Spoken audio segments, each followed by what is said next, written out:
considering the Agape Child Care Home farm power supply. Agape Child Care Home is in Myanmar in Yangon. And the first principle we need to think about, if this principle is ignored, we put whole societies into potentially difficult situations. And here's the principle here. If you're going to improve your lot, your life, your lifestyle with technologies, you've got to understand that you're also creating certain dependencies. And I really don't think that we're very well prepared for that. We have a lot of technology in Western society, in developed societies and so on, but with the technologies comes centralisation and monopolies. And really, you've only got to turn off 5 master switches somewhere in any city and you can create chaos. You turn off the power, what are you going to do? Turn off communications, landlines, phones, satellites. Consumers don't have the power to turn them off or on. We're dependent. Turn off the water. What are you going to do? So if you're going to use technologies and be dependent on suppliers, service suppliers, understand that you're creating dependencies. And on the farm, you're likely to get away from dependency or your capacity to work just with the land, the rain, the seed and the dirt. At the moment you're in a very good position. You might not see it, but you're in a very good position because you're not technologically dependent yet. And if we're going towards 7 kVA power supply from a generator, we're creating a dependency here. And a lot of the things you can get by with at the moment will disappear. Skills will disappear.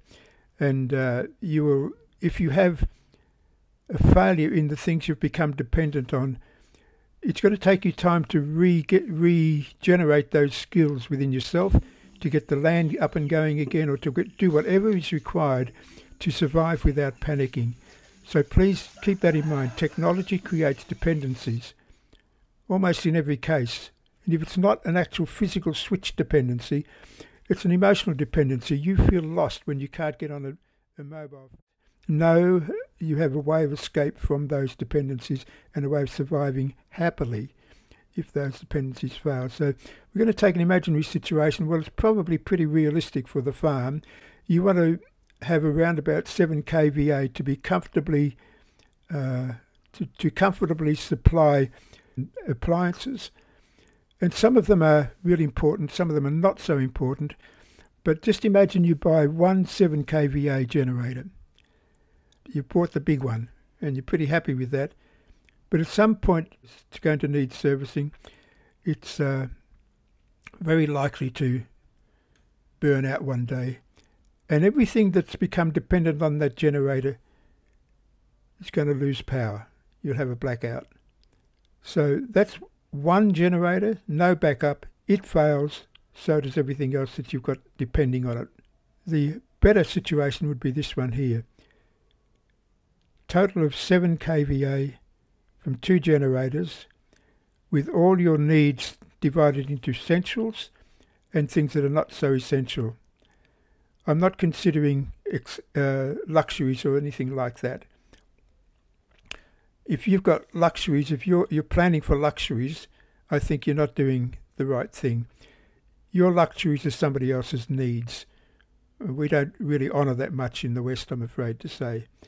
So we're only dealing here with essentials and important things, but they're not so essential. So in the top there, you had a total of 5 fans. Down here, you only need 2 to survive, perhaps. And the rest, the 3 other fans you could have on a different circuit because they're not actually essential for your survival. Let's say the refrigerator is essential because you have probably hundreds of dollars worth of produce stored in there and frozen, and you really can't afford to lose that. Lighting's going to be essential because you use that for security.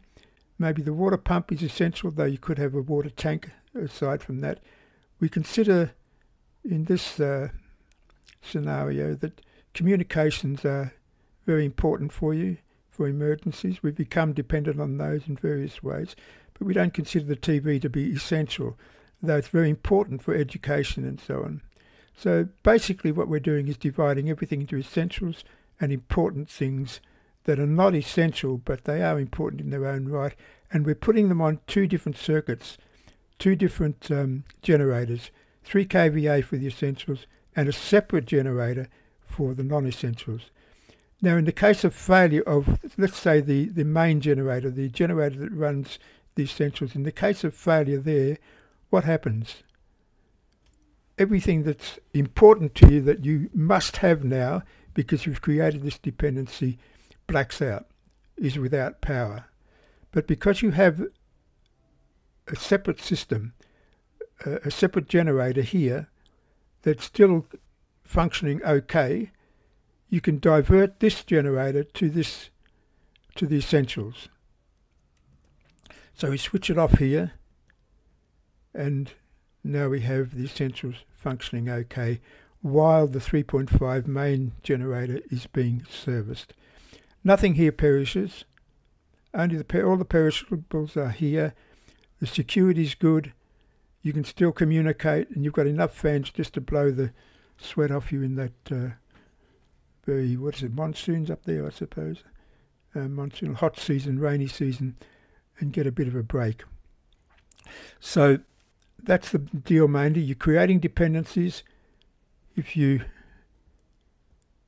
do it this way, where everything is mixed in together, everything's going to black out when the generator fails. If you do it this way, you're going to be able to keep at least your essentials going while one of the generators is getting fixed.